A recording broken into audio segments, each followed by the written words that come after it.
이 질문들 뭐 그렇게 막 어려운 내용들은 아닙니다. 이게 누누이 말씀드리지만 이 하늘에서 온 선물이 뭐 교회를 오래 다닌 사람들, 물론 그런 저나 뭐 여러분 같은 교회를 꽤 오래 다니신 성도님들께도 당연히 의미가 있고 다시 한번 진리를 돌아보게 하지만 기본적으로 이 책이 교회에 대한 지식이 없는, 말씀이 무엇인지 알지 못했던 초심자들 혹은 또 그 초심자조차 되지 않은 이제 처음 뭔가를 접하는 사람들을 대상으로 했기 때문에 그 질문들이 아주 어려운 것은 아니고 대부분 이 본문 내용을 잘 살펴보면은 이해할 수 있을 정도로 또 풀 수 있을 정도, 그리고 조금의 도움만 있으면 또 어렵지 않게 받아들일 수 있을 정도로 구성되어 있기 때문에 또 이 질문을 통해서 또 각 장의 내용들을 다시 한번 돌아보도록 하겠습니다.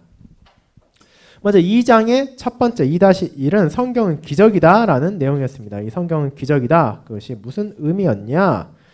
이제 1-1장의 이제 첫 번째 성경이 왜 필요한가를 말했다면 2장의 1강에서는 그럼 성경이 왜 이렇게 놀라운 책인가? 성경은 어떤 사람들에 의해 쓰여졌는가? 그런데 그 성경이 어떤 성격을 지니고 있는가라는 것을 보여주는 것입니다. 그게 이제 1번, 2번, 3번 질문에 나와 있습니다.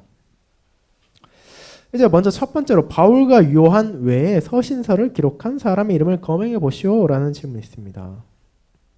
서신서, 이제 우리가 흔히들 말하는 신약 성경에 나오는 서신서를 가리키고 있죠. 서신서를 기록한 사람들 누가 있느냐? 제일 대표적으로 가장 많이 서신서를 쓴 사람은 이제 바울입니다. 사도 바울이고 또 그 외에 요한도 썼죠. 요한 1서, 2서, 3서가 있습니다. 그럼 그 두 명만 썼냐? 라고 하면 그렇지는 않죠. 서신서를 쓴 대표적인 사람들, 또 다른 사람들, 이제 대표적인 사람들이 이제 바울이라면 그 외에도 요한도 있고 야고보, 베드로, 유다와 같이 또 서신서를 기록한 사람들이 있습니다. 주님께서는 이와 같은 다양한 사람들을 통해서 또 자신의 진리를 또 전하고 계셨죠. 이제 그리고 구약의 저자들 몇 명의 이름을 검증할 수 있습니까? 라고 했는데 구약의 저자들은 사실 굉장히 많습니다. 신약에 비하면 훨씬 더 많죠. 여러분이 잘 아실 수 있는 것처럼 모세가 있고 그리고 다윗도 있고 또 이제 뒤에 나오는 많은 선지자들 사무엘이라든지 호세아라든지 미가라든지 예레미야라든지 아니면 솔로몬 이런 많은 저자들이 있습니다. 자, 그런데 이 단순히 저자가 많다, 이거는 사실은 부차적인 겁니다. 결국 이렇게 많은 저자들이 이렇게 다양한 시대와 환경에서 기록했는데 성경이 통일성을 가지고 있다는 게 놀랍다는 것입니다. 생각해 보면은 이거 정말 놀라운 일입니다. 왜냐하면은 성경이 기록된 시기를 생각하면은 수천 년에 걸쳐 쓰여졌습니다. 기록한 사람도 한두 명이 아니죠. 당연히 우리가 알겠지만 여러 사람이 여러 시대에 무언가에 대해 쓰게 된다면 똑같은 주제를 가지고 책을 썼다 하더라도 통일성이 떨어질 수밖에 없습니다. 유기적으로 연결되기 어렵다는 거죠. 그러나 성경은 그렇지 않다. 성경은 처음부터 끝까지 일관된 통일성을 가지고 있다. 물론 어떻게 그렇게 될 수 있느냐라고 한다면 당연히 성령 하나님의 사역을 통해 그렇게 된 건데, 이런 성경의 통일성을 알려주기 위해 어떤 신뢰들이 나왔느냐라는 것, 이제 제일 마지막 부분에 나와 있죠. 성경의 통일성에 대해서 나온 부분에서 보면은 큰 주제들이 무엇이 있냐, 성경 전체에 걸쳐서 계속해서 나오는 것들, 하나님과 그의 백성들이 함께 살아간다는 것, 에덴 동산에서 시작해서 또 결국 마지막 요한계시록에서 또 새하늘과 새 땅이 어떻게 완성될 것인지 보여주고 있고, 여자의 후손 하나님의 백성들과 또 그들을 대적하는 세상의 대립, 창세기 3장부터 시작해서 요한계시록까지 계속해서 나오고 있죠. 또 그와 같은 큰 주제들, 그 외에도 큰 주제들이 많이 있습니다. 이제 그런 주제들 안에서 우리는 성경의 통일성을 보게 된다. 그리고 그 통일성을 또 드러내는 방식으로 구약 성경이 앞선 구약 성경을 인용하기도 하고 신약 성경이 앞선 구약 성경을 인용하기도 함으로써 그것들이 별개의 무슨 책이 아니라 결국 한 말씀, 하나님의 뜻을 그분의 백성들에게 전하고 있다라는 것을 우리에게 보여주고 있다는 것입니다. 그것이 이제 우리가 성경은 이렇게 기적적인 놀라운 책이구나라는 것을 볼 수 있는 거고, 이제 거기에 이어져서 이제 3장의 첫 번째에서는 그런 성경이 스스로 말한다 라는 것을 또 보게 될 겁니다. 그럼 이제 2장의 두 번째, 죄 가운데로 떨어진 창세기 3장 내용을 보도록 하겠습니다. 창세기 3장 내용, 뭐 설교에서도 자주 인용되는 부분이긴 합니다. 창세기 3장 어떤 내용인가 생각해 보면은 창세기 1장, 2장을 통해서 하나님의 창조한 세상이 얼마나 아름다운지, 그 안에서 사람과 하나님의 얼마나 아름다운 관계를 맺고 있었는지를 우리는 보았습니다. 그런데 창세기 1장, 2장을 보면은 아니 옛날엔 저렇게 좋았는데, 저렇게 아름다운데 왜 우리가 지금 사는 세상은 너무나 다른가? 왜 이렇게 우리는 비참 가운데 살고 있는가? 왜 이렇게 죄인들이 많은가를 생각할 수 있는데, 그에 대한 답이 창세기 3장에서 주어집니다. 창세기 3장에서 사람이 스스로 죄를 지었다는 것, 타락했다는 것, 그로 인해 이 모든 죄와 비참 가운데 우리가 살고 있다는 것을 보여주고 있습니다. 그래서 이제 첫 번째로 나오는 것은 이제 생명나무에 대한 것이 있습니다. 이제 생명나무, 에덴 동산에 심겨져 있던 많은 식물들, 많은 뭐 과실수가 있었지만 그 중에 특별한 의미를 가진 게 두 가지 있었습니다. 이 생명나무와 선악을 알게 하는 나무가 있었죠. 물론 그 내용을 신학적으로 파고들면 굉장히 복잡하게 나올 수 있는데, 간단하게 생각해 본다면 결국 우리는 무엇을 기억해야 되는가? 하나님과 함께 할 때, 하나님의 뜻에 따를 때 우리가 생명을 누릴 수 있다는 것. 그분의 뜻에 어긋나서 그분의 뜻을 범할 때는 우리는 영원한 멸망으로 나아갈 수밖에 없다는 것. 그런 대조적인 하나님의 뜻이 생명나무와 선악을 알게 하는 나무 가운데 나타나 있다는 것입니다. 그래서 이제 죄가 처음으로 들어오게 됩니다.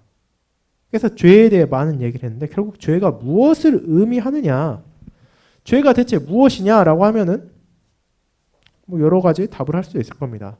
그런데 우리가 결국 성경을 통해서 죄가 무엇이냐라고 말한다면 그것은 아주 간단하게 말할 수 있습니다. 하나님의 뜻에 어긋나는 모든 것은 죄이기 때문입니다. 아담과 하와가 무슨 죄를 지었습니까? 이제 이어지는 3번과도 연결되어 있는데, 하나님께서 하지 말라 하신 것을 했습니다. 하나님께서 다른 모든 과실들은 따먹어 좋지만 선악을 알게 하는 나무의 과일은 먹지 말라고 했는데 그것을 먹었습니다.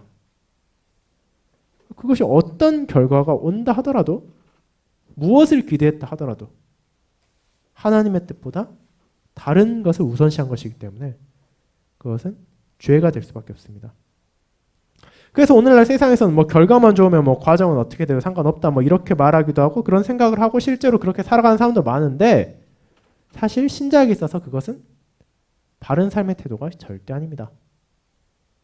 우리는 모든 삶의 과정에 있어서도 하나님의 뜻에 따라야 되고 하나님 앞에서 살아가는 거기 때문에 우리의 삶은 결국 죄를 짓지 않고 살아간다는 것은 나의 가장 사소한 것에 있어서도, 혹은 나의 중요한 것에 있어서도 주님의 뜻에 순종하는 것, 그리고 우리가 교림다투고 고백하듯이 아주 작은 것이라 하더라도, 그리고 아주 큰 손해를 끼친다 하더라도 하나님의 뜻에서 벗어나지 않는 것, 그것이 우리에게 필요하다는 것이었습니다. 결국 그 죄의 본질은 무엇이냐?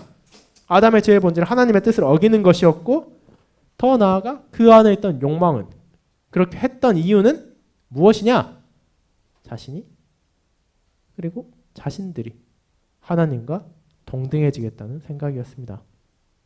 자신들이 하나님같이 되겠다, 하나님 같은 지혜를 얻겠다, 결국 내가 나의 주인이 되겠다 라는 교만이고 또 권위에 대한 불순종이었습니다. 결국 그 죄로 인해 우리는 여전히 그 죄와 싸우고 있고 이 세상에 그런 악함이 넘쳐나고 있다는 것을 기억하게 됩니다. 자, 그래서 이제 이어서 2장의 세 번째, 기도 어떻게 하는가입니다. 그런데 이 질문 보면은 한 가지 먼저 읽으라고 하는 게 있죠. 시편 32편 1에서 5절을 읽고 다음 질문에 답해 보시오 라고 되어 있습니다. 그래서 시편 32편 1에서 5절을 제가 낭독하도록 하겠습니다. 시편 32편을 펼쳐주시기 바랍니다.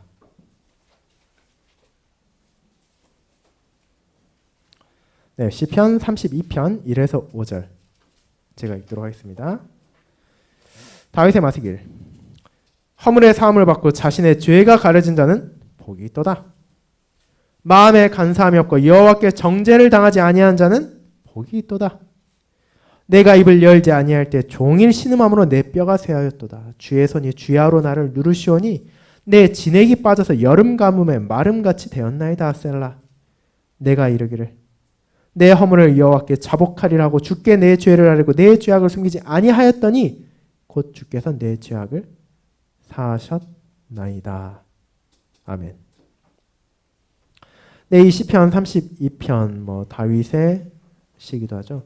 여러분이 시편 보다 보면은 사실은 이제는 충분히 아실 수 있지만 우리가 일반적으로 생각하는 시, 무언가를 찬양하고 무언가 아름다움을 말하고 이런 시들이 많은 것 같이 생각하고 시편도 그렇지 않을까 생각이 쉬운데 실제로 시편의 대다수, 그러니까 절반 이상을 차지하는 주된 시는 애가라고 하죠. 애탄하는 시, 탄식하고 죄를 고백하고 비참 가운데 도움을 구하는 시입니다. 그리고 다윗이 쓴 시들도 상당수가 그렇습니다.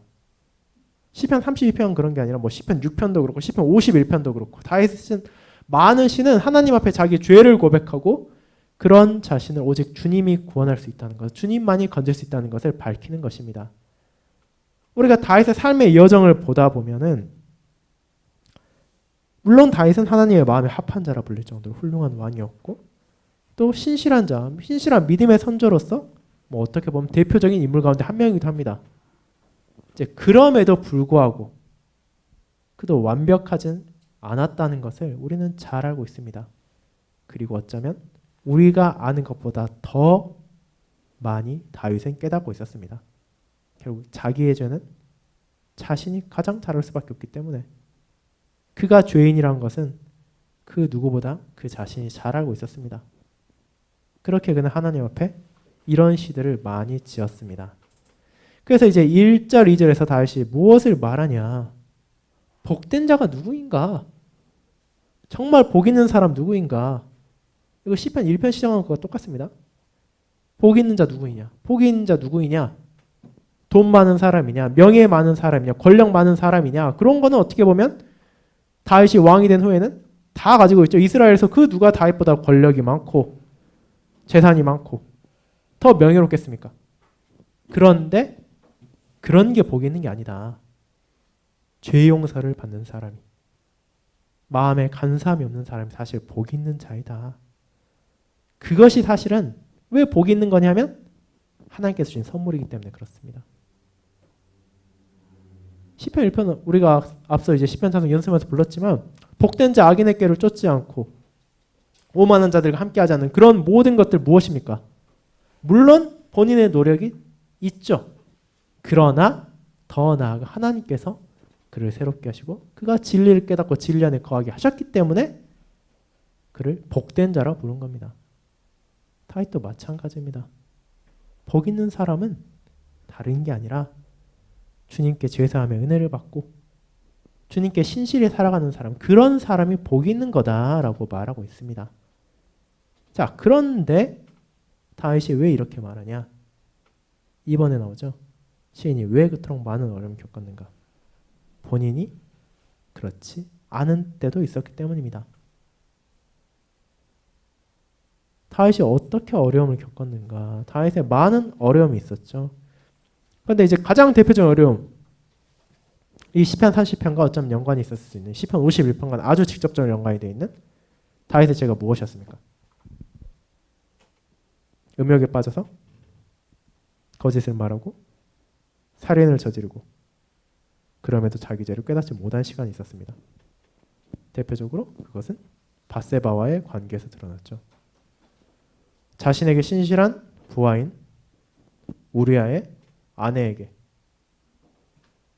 음란한 마음을 품고 간음을 저지르고 계속해서 거짓을 말한 후에 결국 그래도 되지 않자 우리아를 죽을 수밖에 없는 전장에 보내서 죽였습니다. 자기가 칼로 직접 죽이지 않았으면 그건 사실 살인이고 어쩌면 그보다 더 큰 죄악이죠. 그리고 더 놀라운 것은 다윗이 그 죄를 한동안 깨닫지 못했다는 데 있습니다. 마침내 하나님께서 나단을 통해 그의 죄를 깨닫게 하자 다윗은 그제서야 자신의 죄를 깨닫고 하나님 앞에 자신을 낮추고 용서를 구할 수 있었습니다. 그런 배경을 생각한다면 그 고통이 그 죄가 얼마나 그의 삶에 큰 어려움이었고 큰 고통이었는지 생각해 본다면 이런 시편들이 다윗의 많은 시가 자기의 죄를 고백하는 것이 어쩌면 이제 이상하지 않다고 아실 수 있을 겁니다. 그 상처가 그 괴로움이 그 잘못이 그의 평생에 함께했기 때문입니다. 그렇게 자기 죄를 깨닫지 못함으로 그는 많은 어려움을 겪었습니다. 그런데 그의 죄가 용서받음으로 그는 다시금 하나님을 찬양할 수 있었습니다. 그가 잘해서 그 죄가 용서받은 것이 아니라 주님의 은혜로 그의 죄가 용서받았습니다. 그리고 여러분이 다른 시편을 통해서도 보게 되지만 그 용서 안에서 이제 그는 만족하고 나 이제 용서받아 나 그럼 또다시 죄를 짓는다 이런 생각을 하는 게 아니라 이제 그런 하나님께 감사하며 그분의 은혜를 백성들에게 이웃들에게 전하는 삶을 살아가기 위해 최선을 다했죠. 결국 시인의 죄가 언제 용서받았냐? 자기 죄를 고백한 순간 자기 죄를 고백하고 내가 죄인이라는 것을 인정할 때 겸손히 하나님께 나아갈 때 그 죄가 용서받았습니다. 이건 우리가 지난주에 5회에 살폈던 제2주일과도 깊은 연관이 있죠. 내가 죄인이라는 것을 깨닫게 될 때 우리는 죄 용서를 향해 나갈 수 있습니다. 자기 죄가 없다 생각한다면 죄 용서를 구하지도 않을 거고 그 죄 용서의 은혜 안에 살 수도 없겠지만 자기의 죄를 깨닫고 그 죄를 인식하고 결국 하나님께 나아갈 때 우리에게 용서가 주어진다는 것입니다. 그렇게 용서가 있다는 것, 곧 주께서 내 죄악을 사하셨다라는 고백을 함으로써 다윗은 이제 정말 복된 자가 무엇인지를 말하고 이제 결국 시편 30편의 마지막에 있어서도 의인들아 여호와를 기뻐하며 즐거워할지어다 마음이 정직한 너희들아 다 즐거워 외칠지어다 즉 자신과 같이 죄인이지만 하나님의 은혜로 용서를 받은 형제 자매들에게 함께 주님을 기뻐하고 주님을 찬양하자라고 부를 수 있는 겁니다. 그렇게 우리가 이 부분을 왜 보게 되었냐? 이 질문이 왜 나왔냐? 결국 기도에 있어서 가장 중요한 부분이 무엇인가? 기도에 있어서 당연히 많은 요소가 있지만 결국 내가 하나님 앞에서 죄인이라는 것을 인정하고 우리가 주님께 나아가야 된다는 겁니다. 우리가 죄인이라는 걸 인정하고 또 하나님께서 우리를 용서하신다는 것을 기억함으로써 우리가 기도를 바르게 드릴 수 있다라는 것. 그것을 우리 모두가 기도를 드릴 때 항상 기억해야 할 것입니다. 네, 여기까지 해서 또 2장 마치도록 하겠습니다. 이게 각 장이 생각보다 짧은 것 같지만 또 많은 내용을 담고 있다는 걸 알 수 있는데 또 다음 3장에서는 이제 성경 스스로 말한다, 인류가 분열한다, 기도는 어렵다라는 또 3가지 주제를 함께 살펴보도록 하겠습니다. 그러면은 오늘 주님께서 가르쳐 주신 기도 드리고 오늘 모임을 마치도록 하겠습니다. 다 함께 주기도문 드리겠습니다. 하늘에 계신 우리 아버지, 이름이 거룩히 여김을 받으시오며 나라가 임하옵시며 뜻이 하늘에서 이룬 것 같이 땅에서도 이루어지이다. 오늘날 우리에게 일용할 양식을 주옵시고 우리가 우리에게 죄진 자를 사하여 준 것 같이 우리 죄를 사하여 주옵시고 우리를 시험에 들게 하지 마옵시고 다만 악에서 구하옵소서. 대개 나라와 권세와 영광이 아버지께 영원히 있사옵나이다. 아멘. 네, 또 오늘 이렇게 수요 모임 함께 해주셔서 감사합니다. 이번 한 주 남은 시간 또 주님 안에서 강건히 보내시고 또 주일을 또 기쁘게 함께 만나기를 기다리도록 하겠습니다. 감사합니다.